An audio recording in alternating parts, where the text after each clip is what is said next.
అమరావతిలో railway line ఏర్పాటుకు survey పూర్తయిందని దక్షిణ మధ్య రైల్వే జీఎం అరుణ్ కుమార్ జైన్ తెలిపారు. రాష్ట్ర ఎంపీలతో విజయవాడలో ఆయన సమావేశమయ్యారు. రైల్వే పెండింగ్ ప్రాజెక్టులను ఎంపీలు జీఎం దృష్టికి తీసుకెళ్లారు. ఎంపీల ప్రతిపాదనలు రైల్వే బోర్డుకు నివేదిస్తామని అరుణ్ కుమార్ జైన్ చెప్పారు.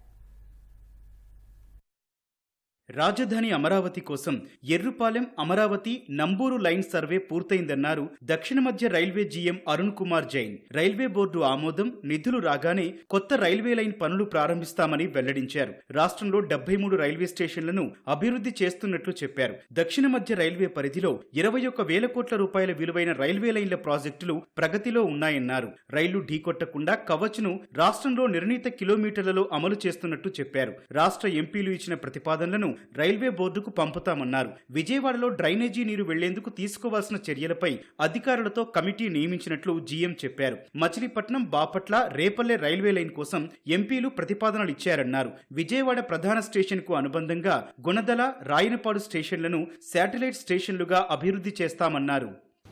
In Andhra Pradesh, 73 stations have been taken up for redevelopment under Amrit Bharat Station scheme.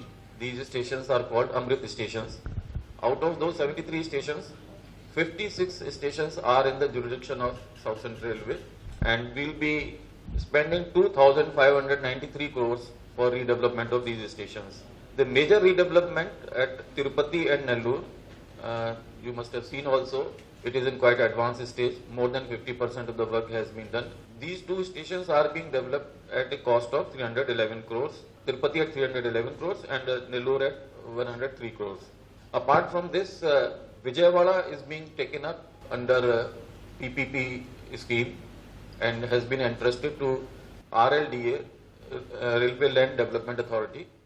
గత ప్రభుత్వ వైఫల్యం వల్లే రైల్వేస్ లో రాష్ట్రం వెనకబడిందని కూటమి ఎంపీలు విమర్శించారు. రైల్వే ప్రాజెక్టులకు భూమి కేటాయించకపోవడంతో సమస్యలు తిష్టవేశాయన్నారు. ఆర్ఓబీలు, రైల్వే అండర్ బ్రిడ్జిల పూర్తికి రైల్వే జీఎం సానుకూలంగా ఉన్నారని తెలిపారు. గత ప్రభుత్వంలో మేము ఎన్నో ప్రపోజల్స్ పెట్టాం. ఒక్క ప్రపోజల్ కూడా భూమి సేకరణ అనేది అడ్డంకిగా మారింది. ఎక్కడా కూడా ఆర్ఓబీలకు కానీ, రైల్వే అండర్ బ్రిడ్జిలు కానీ, రైల్వే జోన్కు కానీ గత ప్రభుత్వం పట్టించుకోకపోవడం వల్ల ఎన్ని పెండింగ్ ప్రాజెక్టులు ఉన్నాయి గత 5 సంవత్సరాల నుంచి. కాబట్టి ఇప్పుడు మేము చిత్తశుద్ధితో మనం అందరం కలిసి పనిచేసి ఎక్కడెక్కడైతే ఆర్ఓబీలు అవసరం ఉన్నాయో, ఎక్కడైతే రైల్వే అండర్ బ్రిడ్జిలు అవసరం ఉన్నాయో ఇవన్నీ కూడా పూర్తి చేస్తామని తెలియజేయడం జరిగింది.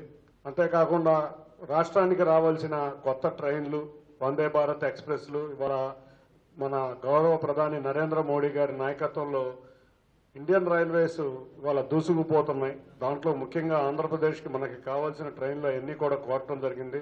వారు తగిన రీతిలో స్పందించి వెంటనే రైల్వే బోర్డుకి ఇంటిమేట్ చేసి అవి వచ్చే విధంగా కృషి చేస్తామని తెలియజేశారు.